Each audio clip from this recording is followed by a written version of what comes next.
नितीन भाऊ, रोहित दादा केतकेताई, विशाल भाऊ त्रिपाठी, राहुल भाऊ वाघ, नितीन इंगळे, सर्व पदाधिकारी, समोर बसलेले सर्व इच्छुक उमेदवार बंधू भगिनी मित्रांनो, आपल्या सर्वांना खूप खूप शुभेच्छा की आपल्या सर्वांच्या मनोकामना पूर्ण हो अशी परमेश्वराला प्रार्थना करतो। आज आपण सर्वच विजय होतील, ज्यांना तिकीट मिळेल। दादाने सांगितले की ज्यांना एबी फॉर्म जोडला ते नक्कीच विजय होतील असे आपल्या सर्वांना शुभेच्छा देतो। पण बरेच भाऊ इच्छुक इतके की 500 फॉर्म गेलेले 75 जागेसाठी, आणि मला वाटतं खरं मी भाऊ एका सोन्याच्या दुकानात गेलो आणि सोन्याच्या दुकानात गेल्यानंतर असं वाटलं की सोन्याची किंमत तर सारखीच आहे सर्वांची, सोनं घ्यायचं कसं, कारण पाहिलं आपण सोन्याच्या दुकानात गेल्यानंतर पण असं लक्षात आलं की एक अंगठी तिला खडा आहे, राशीचा खडा आहे म्हणून ती घेणं गरजेचं आहे। मंगळसूत्र आहे, त्याला मंगळसूत्राचे काळे दागिने पोत घातलेले म्हणून ते घेणं गरजेचं आहे। काही घड्याळ असेल सोन्याचं त्याला टाईम दावेल म्हणून ते घेणं गरजेचं आहे। तसं जे गरजेचं आहे ते घेतले जाणार आहे, पण आहे ते सर्व सोनंच आहे म्हणून जे काही उमेदवार इच्छुक असतील ते घेणे गरजेचे आहे। पण सर्व कार्यकर्ते सोन्यासारखेच आहे, याची किंमत कमी नाही। पण प्युअर सोनं कोणतं असतं जे चीप म्हणून घरात ठेवतो का नाही आपण, त्याचे केव्हा बी मोडता येतं। भविष्यात भारतीय जनता पार्टी आपलं सोनं म्हणून केव्हा बी कॅश करण्यास तयार राहील, त्याच्यामुळे तुम्ही कमी समजू नका ज्याला तिकीट मिळालं नाही, ते सर्व सोन्यासारखे आहेत। त्याच्यामुळे अशी सर्वांना विनंती करतो, आपण सर्वच इच्छुक उमेदवाराच्या माध्यमातून खरं आपला जळगाव जिल्हा हा बालेकिल्ला राहिलेला आहे आणि आदरणीय नामदार गिरवीच्या नेतृत्वामध्ये 2018ची निवडणूक आपण सर्वांनी लढवलेली। भाऊंचा सर्वात पॉझिटिव्ह मुद्दा होता की आम्हाला विकासाच्या मुद्द्यावरती लढायचं आहे, आम्हाला कोणावरती टीका टिप्पणी करायची नाही, आम्ही विकास करणार या मुद्द्यावरती निवडणूक लढवली आणि लोकांनी आशीर्वाद दिले। भाऊच्या नेतृत्वामध्ये त्यावेळेला भाऊच्या माशाखाली आदरणीय राज्याचे मुख्यमंत्री देवेंद्र भाऊ यांनी सर्वात उपलब्धी म्हणजे जळगाव महापालिका नील करून दिली, म्हणजे जे कर्ज होतं हुडकोचं ते नील करण्यास मला वाटतं त्यावेळेला गिरीभाऊच्या मार्गाखाली देवेंद्र भाऊंनी सर्वात मोठी उपलब्धी झाली। भाऊ जळगावकर कधीच विसरणार नाही, महापालिकेचा कर्जमुक्त, जेडीसी बँकचं कर्जमुक्त आपण त्यावेळेला करू शकलो, कारण आपण जनतेने आशीर्वाद दिले। महापौर भारतीय जनता पार्टीचा झाला आणि 57 नगर निवडून आल्यानंतर आपण जळगाव शहरासाठी जो आपला 2018चा अजेंडा होता महापालिका कर्जमुक्त करणार, तो आपला पूर्ण झालेला आहे।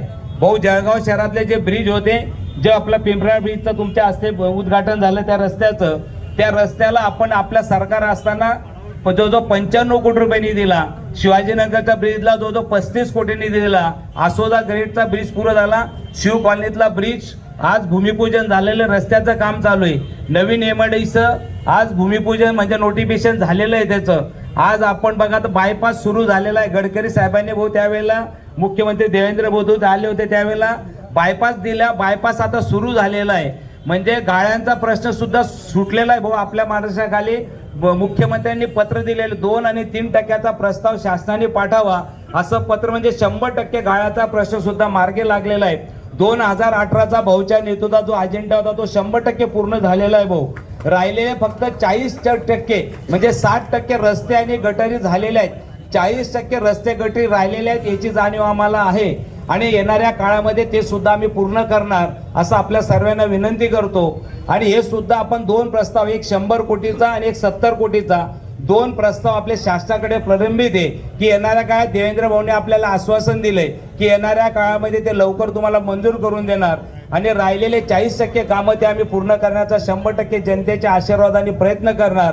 सांगण्याचं तात्पर्य मित्रांनो, हे मी महापालिका सांगतो एवढंच नाही, मेडिकल हब कॉलेज आपलं सरकार आलं आणि गिरीश भाऊ मंत्री होते तर मेडिकल हब कॉलेज जे आलं, जे पूर्ण भारतामध्ये कुठेच असं नाही मेडिकल हब कॉलेज आपल्याला मिळालेलं आहे। एका वर्षातून कमीत कमी 1000 डॉक्टर जळगाव शहरातून होऊन बाहेर जाणार असतील इतकं मेडिकल हब कॉलेज आलं। स्टेडियम सुद्धा त्यावेळेला झालं, स्टेडियम जवळजवळ आपल्याला 400 कोटी मंजूर स्टेडियमचे झालेले, त्याचं काम सुरू झालेलं आहे। एवढंच नाही तर भाऊ ग्रामविकास मंत्री असताना तीर्थक्षेत्राच्या माध्यमातून जळगाव जिल्ह्यामध्ये सर्व तीर्थक्षेत्रात निधी मिळाला, एकही समाज असा सुटला नाही की तिथे मिळालं नाही। इतकी विकासाची गंगा आम्ही जनतेपर्यंत नेण्याचा प्रयत्न केलेला आहे आणि हे का होऊ शकलं, गल्लीपासून तर दिल्लीपर्यंत जनतेच्या आशीर्वादाने आपलं सरकार आलं आणि आदरणीय पंतप्रधान मोदी साहेब असतील, आपले मुख्यमंत्री देवेंद्र भाऊ असतील, नामदार गिरीश भाऊ असतील, किंवा सर्व कार्यकर्ते असतील, त्यावेळेचे खासदार असतील, आता स्मिताताई असतील, या सर्वांच्या नेतृत्वामध्ये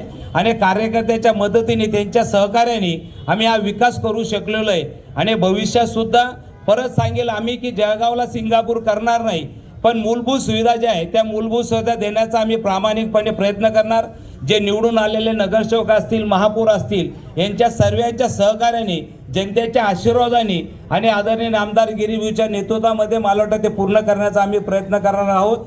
आपण जनता म्हणून वाटतं आपण सर्व कार्यकर्ता, बऱ्याच लोकांना तिकीट मिळेल, काही मिळणार नाही, सर्व काही कार्यकर्ते आपल्या सर्वांना नम्रपणे विनंती करेल आणि थोडं दिलगिरी व्यक्त करेल की एखाद्या वेळेला तिकीट मिळालं नाही, नाराज होऊ नका, आजचं उद्या भेटेल आपल्याला। पण मला वाटतं मी भारतीय जनता पार्टीचा कार्यकर्ता म्हणून हा स्वाभिमान आपला तुम्हा आम्हाला राहणं गरजेचं आहे।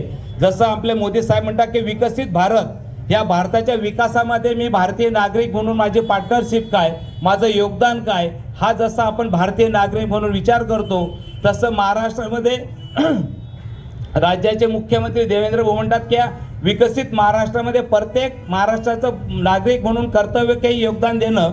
तसं मी आपलं सर्व कार्यकर्त्यांना नम्रपणे विनंती करून सांगेल की या जळगावच्या विकासामध्ये आपलं योगदान, आपली पार्टनरशिप राहणं खूप गरजेचं आहे। ज्या ज्या वेळेला जळगाव शहराचा विकास होईल त्या वेळेला की मी माझा नगरसेवक निवडून दिला, मी कार्यकर्ता म्हणून मी प्रयत्न केले, महापौर झाल्याने हा जळगाव शहराचा विकास होऊ शकला, असं योगदान आपलं तुमचं आमचं सर्वांचं राहिलं पाहिजे, आपली विकासाची पार्टनरशिप झाली पाहिजे, असं सर्व कार्यकर्त्यांना नम्रपणे विनंती करतो। मित्रांनो, भाऊ सांगायचा आनंद असा, ज्या वेळेला राम मंदिर झालं भाऊ 94